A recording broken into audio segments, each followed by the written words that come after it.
Yo, what's going on, guys? McGuay110 here, bringing you a MLB The Show 17 video. So I've uploaded a couple of MLB The Show 17 videos so far since the game came out. The servers have still been really bad, but I'm still really enjoying this game so much more than I ever enjoyed NHL 17. So today, as you can see by the title, we are going to be going over some of the best budget players in every single position. So you could pick up every one of these players and it will fill out an entire team. It'll fill out your starting rotation, your bullpen, and your starting lineup and your bench. So if you're new to the show 17 or just new to the show in general, don't really have a lot of stubs and you're looking for some cheaper players that are really good value for what you're going to be getting. So sometimes we're looking just at contact, sometimes we're just looking at power, and sometimes we're just looking at fielding. Pitching, it's really gonna, like, pitching, it really depends on per nines, like hits per nines and K per nines and velocity. Velocity not as much as last year because the pitch speed is a little bit slower, so they're gonna have to turn that up, but it's really gonna rely on hits per nine and K per nine. And there's a little bit of value here on kind of like investment purposes, so they could get better as the year goes on. So let's get right into this, starting off with the starting rotation. Starting off with the starting rotation, we have 5 silver starting pitchers. Now, these starting pitchers are all silver. They range from, I believe, 83 to 81, I believe, is the cheapest, or the lowest overall. So yeah, I think 81 is the cheapest overall, so 83 to 81. But honestly, silver starting pitchers this year, there's like this select handful. I'm going to show you why. I'm going to show you who they are, and I'm going to show you why I think they are worth being on anybody's roster, whether if you're in the World Series or if you're in spring training. So, the first one starting out is the award winner Michael Fulmer. So, this card you're going to have to pay 625 stubs for. Taking a look at his stats, he's got a great pitch repertoire, 4-seam slider, 2-seam changeup. So I said his hits per nines and K per nines are going to rely a lot on starting pitching. This card, obviously for silvers, like you're not going to have like 90 plus per nines and 80 plus per nines even, are kind of hard to come by. Like silver starting pitchers, like you're going to see like per nines kind of maxed out at like 80, 85 for hits per nine. Some will go higher, but not rarely.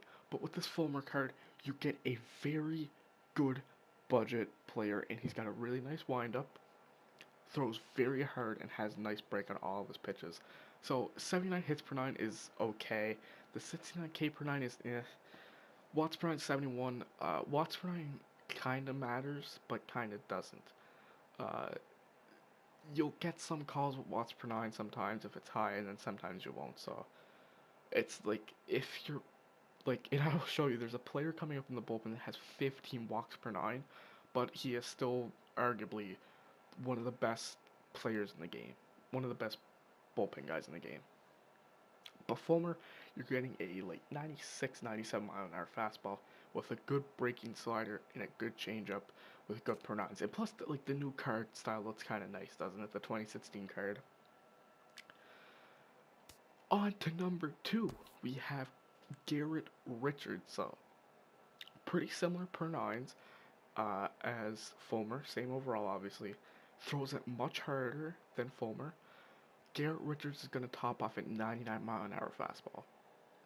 99, he'll hit 99. If you play at Coors or anywhere with the high elevation, he can hit 100. I've hit with 100 with him before. I have an almost all diamond lineup. Garrett Richards is still in my starting rotation because that's how good he is. Garrett Richards is so good in this game. It's unreal. Great pitch repertoire, same pitch repertoire as Fulmer, except he has like curveball. His curveball's not very good, but he still has it. So 78 hits per nine, 67 K per nine. Not the best, obviously, but that velo, he has an overpowering fastball, great slider, and you can really mix up his pitch as well. If you know how to mix up pitch as well, he's so dominant online. He's just so good, man. All right, heading on to the third one, and it is kind of so these players kind of like all like the same kind of category.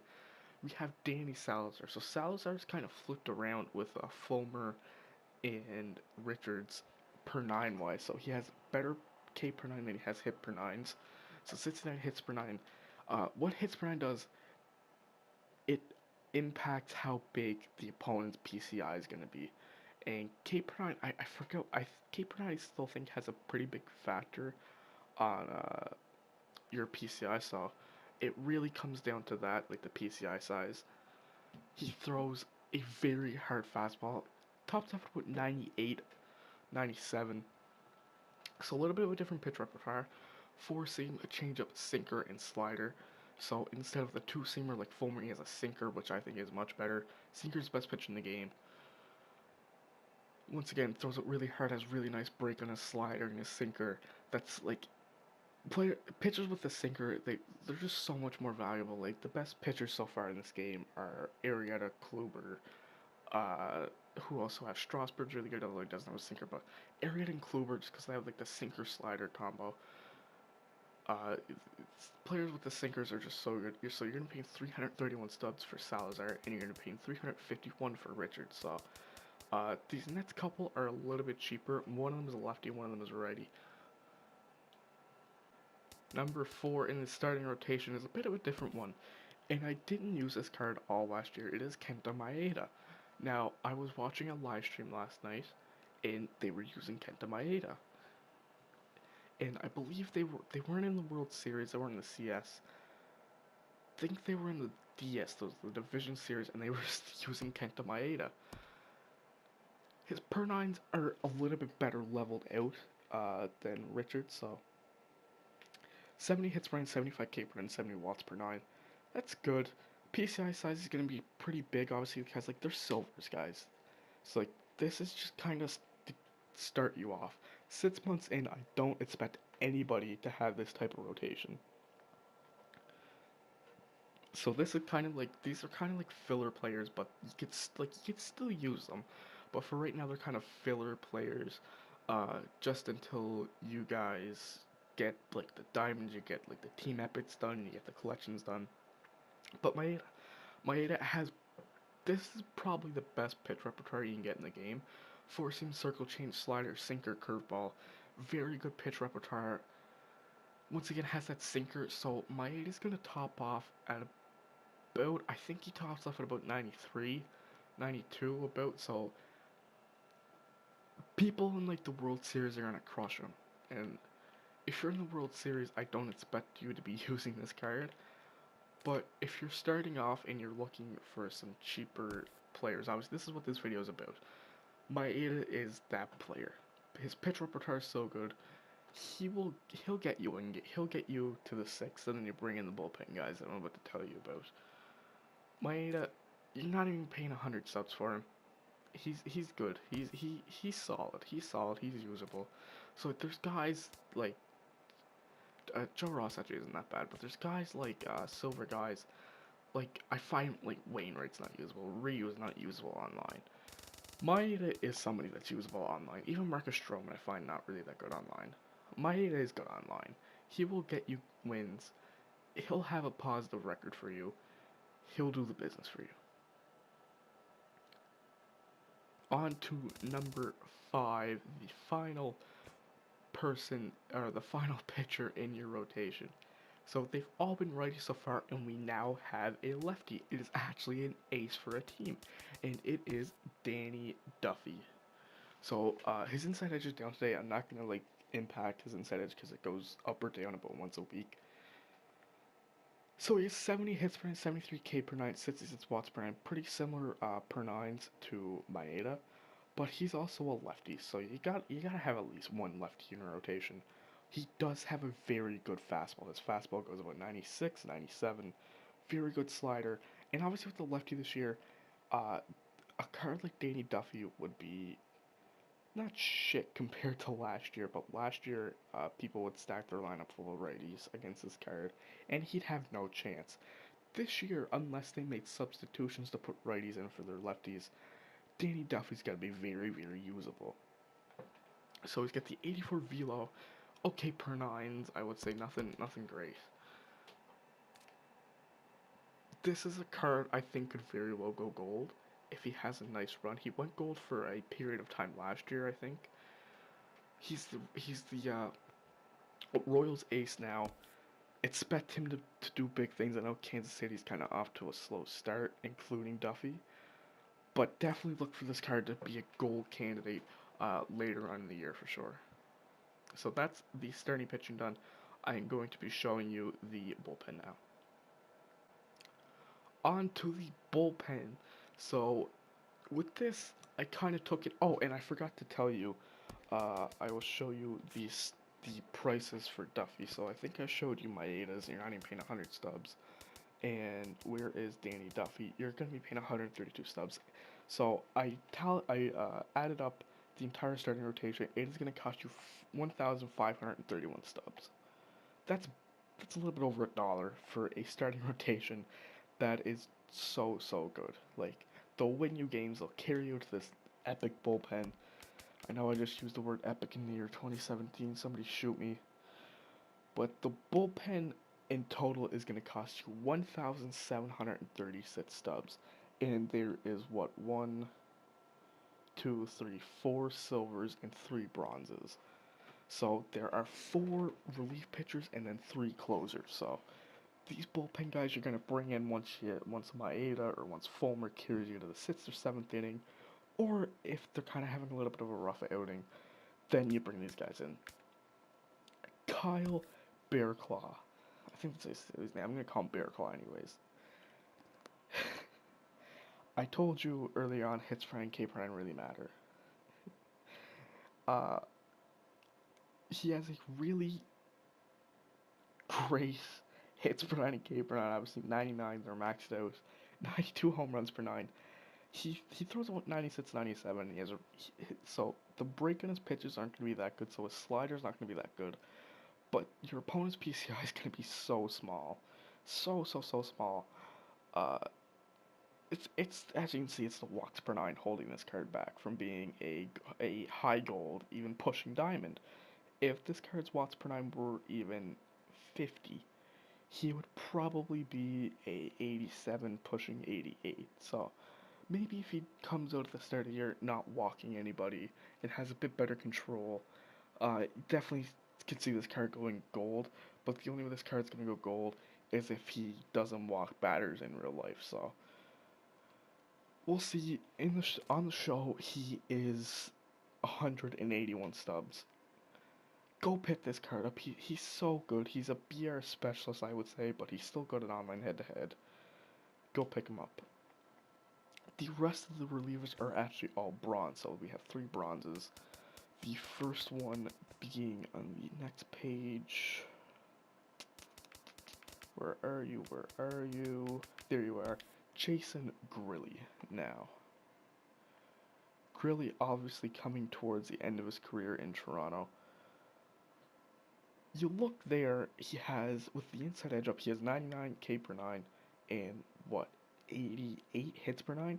That's on the elite level. Has the same pitches as Bearclaw, 4-seam, 2-seam slider. Throws a little bit slower than Bearclaw. I think Grilli kind of tops up at like 94, 95 he can hit. I love Grilli's windup and I love Grilli's slider, and you're paying 21 stubs for him. Great reliever. You can use him in the event, obviously, until I think the event is over Tuesday, I think. So Grilli, great option for the bullpen. And the next one, card number 5 is arguably the best player in the game, best like real player in the game. Not card, he's the best Diamond Dynasty player in the game. He uses Jake Diekman all the time. So Diekman, the 99 velo, 93 break, that sinker tops off at 100 miles an hour. That 2-seam tops off at 100 miles an hour. He's got a funky delivery, it'll throw everybody off. He's just so good. It's pitchers like this that just make people's bullpen so annoying. It's players like this that just make it so annoying for your opponent. Diekman is just so good, man. I use him in the event. I think he has 4 wins for me in the event. He was the reason why I went 10-0 in the event and got that Jim Rice. Diekman carried me, I would say, to that 10 wins. He's just so good. So whether if you get him in BR or if you get him in online head-to-head, definitely gonna pick him up.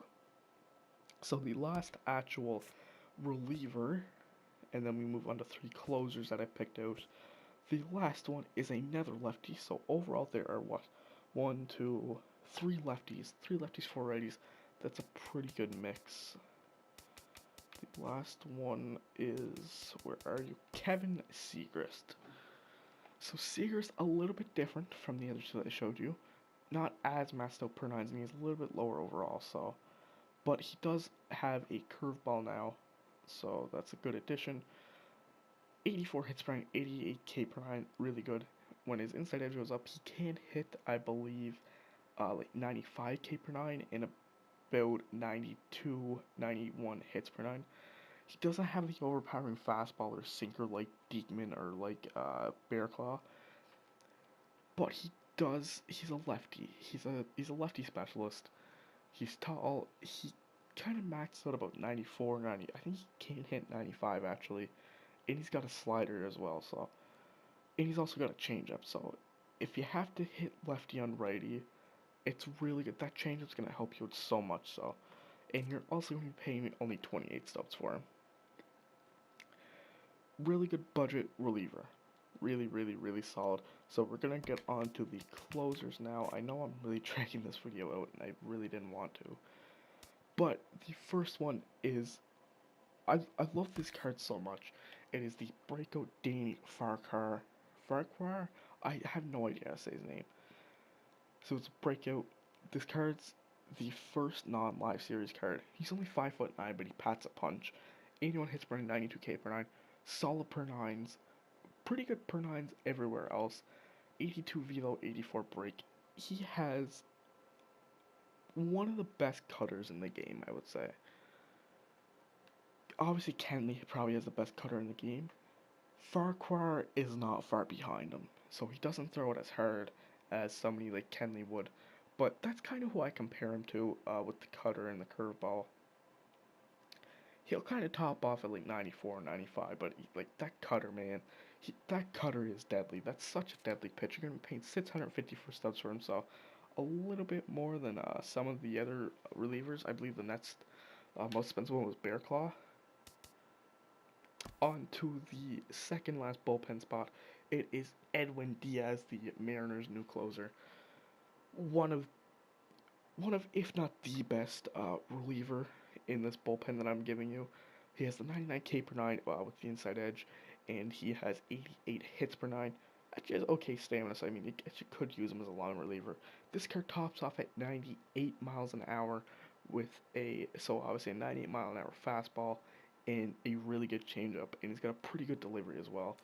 So definitely, I think you can expect this card to go gold at some point in the year, I would say. Really good, so I want to get this done. The last one is Tony Watson.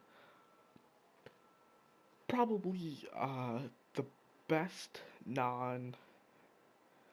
I'd probably even go to Kelvin Herrera is really good. I'd say the best left-handed reliever that's not diamond. Yeah, we'll say that. Best left-handed reliever that's not diamond. So his per nines have taken a hit compared to last year. If it'll show me, so 80 and 71. But that sinker, man, and that windup, he's so good, man. Just so good. So I'm just gonna kind of fly through this. So I kind of flew through there. I know I'm really dragging this video on, but the bullpen in total is gonna cost you 1,736 stubs. Once again, so cheap, and the pitching in its entirety is gonna cost you 3,267 stubs. For a bullpen and starting rotation like that, you're not going to get very much better. And I'm kind of thinking of giving you gameplay with this team. I think I'm in the pennant race right now, so I think I actually will give you guys some gameplay on this team. Not tonight, but probably tomorrow. So let's get on to the actual starting lineup. On to catchers we go.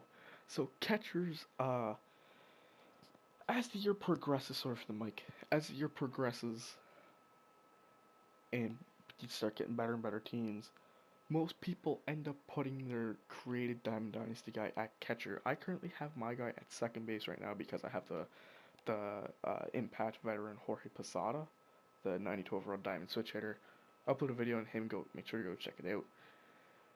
So I wouldn't really say this card is like a cheap Jorge Posada, but kind of along the lines I would say it is Yasmani Grandal. So now we do have two catchers down because you always have to fill out a bench as well, but Yasmani is starting either way, and I will show you the backup catcher for him.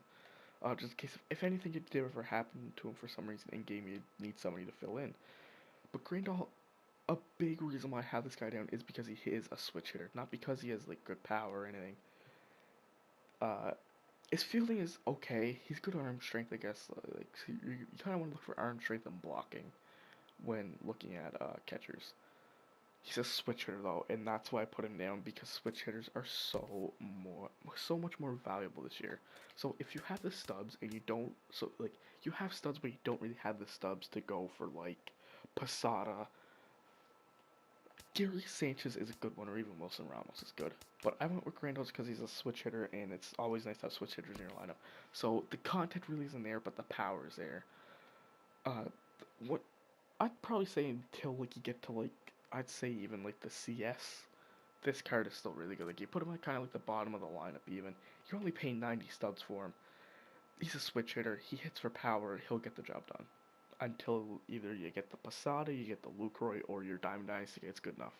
And on the bench, we have Darenot. So you can use Darenot. He's a little bit more well-rounded than somebody like Grandal, and he has much better blocking. Obviously, his hitting stats are a little bit worse, and his power's not really all there, but I would say this is probably the best catcher for the bronze and common event that you can have. So those are the catchers. I'm gonna just kind of fly through this because I spend so much time in the pitchers because the pitchers need a lot more explaining compared to the infielders and outfielders. So and also the price for both of them when I was like kind of like getting all of them down. I had Grandal at 92, so it's a little bit cheaper, and I had Darenot at 40 stubs. So Darenot's a little bit up there. So I'm just gonna kind of go what's down on my phone. At first base is the most expensive player in the starting lineup, I believe. Yeah, it is. It is the most expensive player in the starting lineup. It is obviously a silver, and it is Eric Hosmer. I believe he is the highest overall too, out of not the entire team, because Bear Claw is 84. So one of the highest, but he's the highest. He is, I think, highest overall in the actual starting lineup. So 81 contact against righties and 870 power. Hosmer's so good. He's tall. He's got such good fielding. He hits for righties and lefties. He has good contact, and I definitely think he's gonna go gold this year for sure. He was gold all year last year. I think he's definitely gonna go gold again this year. He's still somewhat young. He's actually got pretty good speed for a first baseman as well. He's pretty fast for first baseman, so he's gonna be getting those ground balls a lot quicker than somebody say uh, although Will Myers actually pretty fast too. So somebody like Albert Pujols or like Victor Martinez, obviously. I was kind of thinking of putting down Victor Martinez, but a big problem is he has a shift on for him, so I didn't really want to put him down for that. Not that the shift is a big deal, but and plus Hosmer's so good. He is 700 subs, so he is the most expensive, I believe. I think Farquhar is almost as expensive, but I think Hosmer is the most expensive. I have him at 670 stubs, so uh, yeah, I would say he's about there. So I kind of put down these. I put down these at like a pretty good time, I guess. But Hosmer's such a good first baseman, and we get a serve rare. Oh, thank you, San Diego Studios. Thank you. All right, I'll come back once I can get back on the servers, and I'll show you guys the rest of the infield. Alright, so we got back on the servers right away, so we're going to head over to second base and put the max overall at 84, And I believe this card is a 82 overall, 83 overall. So here is Devin Travis, I believe the shortest outfield or infield player on this team. So Travis, obviously a big upgrade from last year. I believe he started last year as a bronze, like 76 overall, I think. So second base, obviously fielding isn't gonna matter as much as say the left side of the infield, like shortstop or third base. 85 controversy rating, so I'm not gonna like he's not gonna have a 1-star inside edge rating at all times. Obviously, that's just temporary for the day. So if you do want to find somebody else on that day, second base, I was kind of looking through. Odor is not terrible, but if Travis is inside edges down like that, and you just don't feel comfortable with him for whatever reason, even though it's not that big of a deal, Joe Panic is a very good option. Jonathan Scope is a good option. Forsyth is a good option, and Yohan Moncada is a good option. So those guys are all good options. But Devin Travis is only 115 stubs. I have him down as 96. That's what I recorded him as I was filming, as I was kind of going through and looking at all the cards. So almost all 70s for fielding. It's not bad. He's actually pretty fast. So even though stealing's low, you might be able to get a couple bags with him. His vision's pretty good. He has 50 power and 52 power against lefties and righties. That's probably that's bare minimum power, I would say, to hit a home run. But the contact is where he excels. An 85 contact versus righties, 75 contact versus lefties. I would say one of the better candidates to go gold. But if you, once again, if you are looking to splash a little bit more stubs in just like the silver category, I highly, highly recommend Rube Negrodor. Uh, Even though once again his inside edge is down, that's just temporary. And I will show you, I actually have 25 Rube Negrodors as some investment. So I definitely think he could go gold for sure. But we're talking about Devin Travis here. Great contact, great vision, great fielding, great speed, all for a second baseman. Cheap, 115 subs. Go and pick him up if you need a second baseman. Going on to shortstop now, we will go. So Gene Segura, I was really gonna put down, but I then thought, so Segura, he sometimes plays second. He played second all last year for the Diamondbacks, but since he's a Mariner now, they have Cano. So unless Cano gets injured, he'll be staying at short. And if he did go to second, he would get an upgrade to a gold. So if for whatever reason something happens to Cano, Segura is definitely not a bad one investment-wise. But we have written down Aledmys Diaz. So Diaz kind of has pretty similar stats to Devin Travis, even though he's a shortstop, because second baseman. So say if they moved Devin Travis to shortstop, he would probably be around the same overall as Aledmys Diaz. He'd probably drop down like 80, 70 overall, because I think it's second baseman and left field have like so like if you put your Diamond Dynasty at second base, he'll and say he's a 99, and then you put him at shortstop and he's a 93. So it really depends a lot on fielding. So the thing is, Diaz and Travis have very similar fielding. I would probably even say Diaz is a better, well-rounded hitter because he has great vision, around the same power, a little bit more power than Devin Travis. That I'm just kind of comparing the two, and he has really good contact. He's great for the event. He's the only shortstop I have down. He is currently 112 stubs. I had him down as 152. So the thing is with Diaz, this is only his second year as a starting shortstop. I definitely think he will go silver. Gold, I don't know. It's like he need to have like a very big power surge or show that he is like an elite fielder for sure. He's pretty fast, but it's the fielding that's really holding him back from being a very good high tier silver. You could also go with Trevor Story. Obviously, just Trevor Story. The fielding's not really all there, and neither is the vision. Addison Russell's also another good. Addison Russell's another good. Not platoon option, but another player.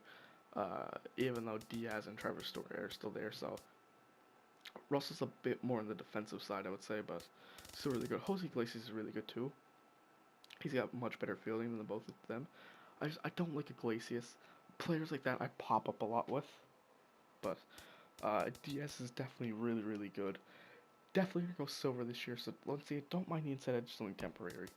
But we are going now to third baseman. Probably my favorite card last year, and he, I'll say it, he raked for me in the event, and that is Rake Lamb, Jake Lamb. When this card's inside edge is up, look at that, 79 contact versus righties, 89 power. So the vision's not all there. If you guys are not comfortable hitting lefty and lefty, so I do recommend putting this guy in your starting lineup. He's only 56 stubs you can pick him up for. But once again, uh, it's his fielding that's really bringing him down. His fielding and even his speed, I would say, and his contact versus lefties, but he is an elite hitter against the righties. So I'd say probably 4 to 5 times you're going to be facing. I'd probably say like 6 to 7 times you're going to be facing a righty. Just because, like, most people have, like, a match with, like, 2 lefties.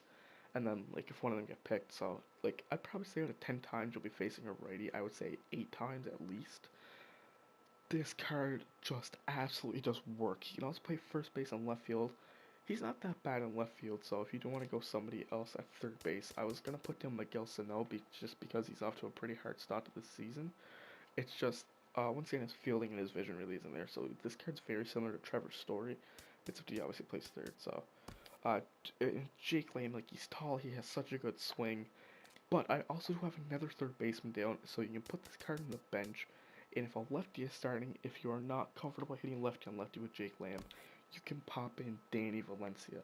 Now, once again, his fielding is really not all there, neither is his speed, but look at that contact versus lefties. 89 contact versus lefties, 61 power, so he can hit the ball out. And this card is so valuable, especially when his inside edge is like this against righties. So, usually you'd only use him if a lefty is starting and if you don't feel comfortable hitting lefty on lefty. With his inside edge like this, I believe his inside edge can go up to plus 15. So, like, today it's 76 and 69 power. So, 76 contact, 69 power against righties. There's no problem if you don't feel comfortable hitting lefty on lefty with Jake Lamb. Bring Valencia in like the first or second inning, and then once he goes to a righty in the bullpen later on in the game, saying like the 7th or even the 8th, and you have Danny Valencia up, and his inside edge is up like this, you don't have a problem. Even when his inside edge isn't up like that, you still don't have a problem because he still hits righties pretty good. But so you don't need Valencia, but I still do recommend having him, even if he's a pinch hitter later on in the game if he brings in a lefty. But Jake Lamb is just so good. So Jake Lamb's going to cost you about 46 stubs. I have him down as he's 56 right there. And I have Valencia costing 37, so he's 40 there. So the entire infield, listen to this, is 1,133 stubs for the entire infield. That's counting the starters and then the 2 players on the bench, Darnod and Valencia. So let's move on to the outfield. So we still have obviously 3 outfield spots and then 3 more bench players. So for the bench players, I'm gonna have a hitter that can a player that can hit lefties very good, a player that can hit righties very good, and a player in a defensive substitution for later on in the game for one of these starting outfielders. So I'll show you the outfielders now. Alright, finishing off this amazing team, we are heading to the outfield, and the first player I'm going to be showing you, sorry for that, I have my window open, a car just drove by. We have Corey Dickerson, one of my favorite players from last year, and he's so good again this year. So in left field is a place where you don't really need that good fielding. Like, you don't need like a Starling Marte fielder or like a Kevin Kiermaier, obviously. Corey Dickerson, I have him costing 30 stubs, so like so cheap, man. So he has a 79 contact versus raise and 80 power versus raise. So I don't. So I'm gonna tell you to the. I'm just gonna call him a lefty specialist. He's a center fielder. I'll show you once I get to the center fielders. Actually, there's 3 center fielders written down, but if you don't feel comfortable hitting lefty and lefty, even though you should, like, you're gonna have to get used to it. Like, you can't always be hitting from the advantage. So it's the speed and the fielding that's costing this card. Everything else on this card is amazing, especially when his inside edge is up. Like today, he has 86 contact versus righties and 87 power. Vision's okay, uh, but Jake Lamb kind of had like the mid 40s, low 50s against lefties. Dickerson has almost 70 contact versus lefties and 54 power, so you can still power swing with him, I would say, especially if you're just kind of starting off the game. Great card. It's just a feeling that's kind of holding this card back. Going on to center fielders, so center fielders, I have the starting center fielder, I have the lefty specialist, and I have the defensive substitution. So for the defensive substitution, I'll show you him now. He plays for the Mets. There he is, Juan Lagares. So this card can play anywhere in the outfield. So this card you're not going to be hitting with at all unless you want to. Like, you can, but he's there. I have him on the bench for defensive specialist. So say if, like, Dickerson just gets up to bat, say it's the bottom of the seventh, Dickerson just got off the bat, yeah, popped out with him. Bring in this card because the fielding is not all there, maybe, or even one of the right fielders that I'm going to tell you. Bringing this card, I mean, he can still kind of hit, but I have him there for his defense. The 90 fielding, 86 arm strength, and 76 arm accuracy with 86 reaction. And he's fast enough to be anywhere in the outfield. Now, his fielding stats will take a 5% hit if you put him in left or right. So, they'll take a 4.5 hit against fielding.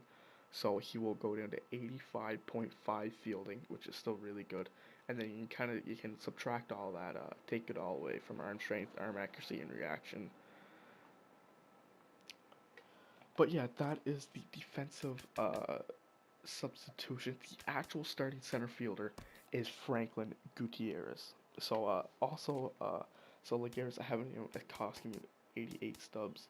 He will only cost you 33 there, so that's really good. The starting center fielder, I have Franklin Gutierrez. Great fielder, and obviously look at that power. So his vision is kind of weak, but look at that power. 91 power against both lefties and righties. Obviously he hits lefties better, but the 57 contact against righties is not a big deal. This card absolutely rakes. He's such a good card. If you need a budget guy, for sure, go and pick this card up. I'm trying to get this video done, but Gutierrez is the starting center fielder, and the lefty specialist for the bench is Dexter Fowler. So you can't start Dexter Fowler, although his inside edge is down a lot today. So I recommend bringing this card in if you need a lefty to come in, or if you just don't feel comfortable with Corey Dickerson. So say you're hitting Dickerson third, you don't feel comfortable hitting lefty and lefty, bring in Dexter Fowler. Since he is a switch hitter, so you should have no problem against lefties already. So bring him in, and then the right fielder. So there's obviously the starting right fielder, and then there's one more spot left on the bench, which is just a pinch hitter for righties. So the starting. Where is he? Is he on the Nets page? Yes, he is. Here it is. David Peralta. So, this card's defense is okay, along with the speed. Oh, sorry, I just had to tap my mic. His fielding and, like, defense is okay, along with the speed. Look at that. Just look at his hitting stats. Look at his hitting stats with inside edge. 99 contact. And what? 78? No, I'm adding that up wrong. Shit. I'm sorry, I don't really know math. What's that? 73 power? Yeah, there we go. 73 power. With 63 vision. And can even kind of hit lefties, so. Once again, if you don't feel comfortable hitting lefty on lefty, you can bring in Dexter Fowler, I guess, but this card just absolutely rakes. Even when its inside it isn't up, 89 contact, 59 power, like you can still power swing with them. 50 power is the bare minimum power I would say you need to hit a home run. So Peralta is really good, and I'm gonna finish this up by showing you the. So you can start this card. It's very similar to David Peralta. It is Nomar Marzera. So Peralta, I would say, has a bit better fielding. And he hits lefties a bit better, but definitely for Marzera, if it is a lefty pitching, bring in Dexter Fowler for sure, 100%.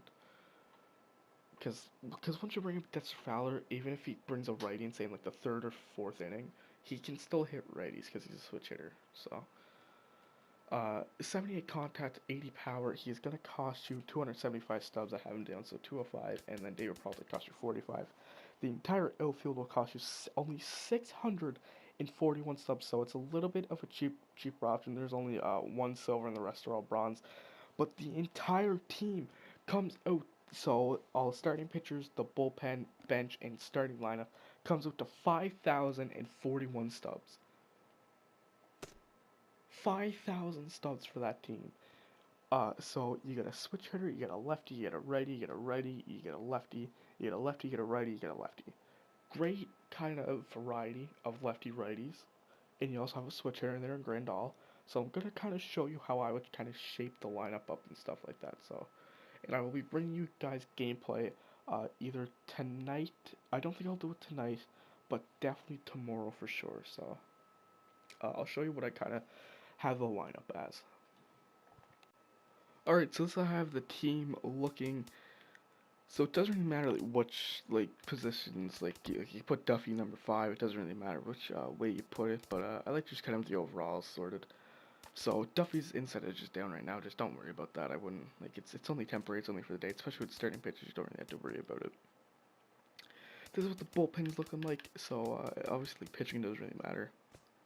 It's really gonna be down to the lineup. So this is how I have the lineup. So I'd like to kind of keep it like a variety, so like righty, lefty, switch, lefty, righty, so as you can see. So no matter what, no matter pretty much what type of pitcher, bullpen guy he brings in, he's always like I'm always gonna have to hit from the advantage, either if it's like the at bat where he brings him in, or the next one, or whatever. So we have Diaz leading off, Jake Lane number 2, Gutierrez number 3, Hosmer 4, Grandal 5, Dickerson 6, Devin Travis 7, and David Peralta 8. So, and then there is the bench right there. So, if a lefty is pitching, you don't feel like hitting lefty on lefty, you can bring in Valencia like that. Okay. Bring Valencia like that. You bring in Dexter Fowler either for Dickerson or Peralta. I would probably say for Peralta. So you bring in like that, and yeah, then you do that. So if you don't feel comfortable hitting lefty on lefty, then you can do that, and you can like bring Fowler up to like where Grandal is, like move Grandal down, and like move Devin Travis up. But that's really just your opinion. If you want to hit lefty on lefty, or if you don't, then you don't have to do that. You just keep them on the bench. But thank you guys for watching. I know I really dragged this video out, and I really wasn't planning to, but I will have gameplay with this team sometime, either tomorrow or the next day, hopefully. So thank you guys for watching. Let me know down in the comments what team you guys are rocking, and what players you guys like so far this year, and if you have used any of these guys in your team, like the cheap beasts that I said that they were. Be sure to let me know down in the comments or on Twitter. Thank you guys for watching. Be sure to like, comment, subscribe. Feedback is important, and I'll see you guys in the next video. Peace.